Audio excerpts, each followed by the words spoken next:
Jerry discovers that the house is now upgraded with AI smart home gadgets.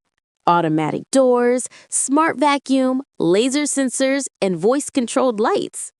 But today, Tom has a plan. He secretly connects all smart gadgets to his own Tom Control app to finally catch Jerry. At first, Jerry gets shocked.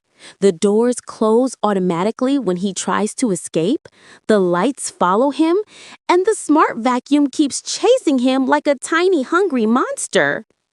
Jerry realizes Tom is controlling everything.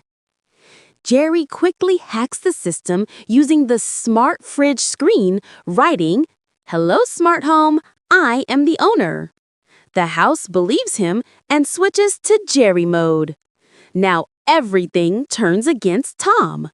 The automatic doors slam in his face, the smart vacuum sucks up Tom's tail, the lights flicker and confuse him, and the AI speaker keeps saying, "Warning, big lazy cat detected."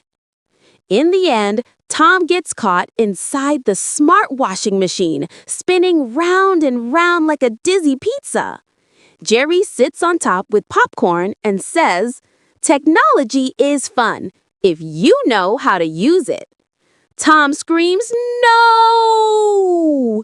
And the episode ends with both running again, but this time the gadgets are chasing Tom too.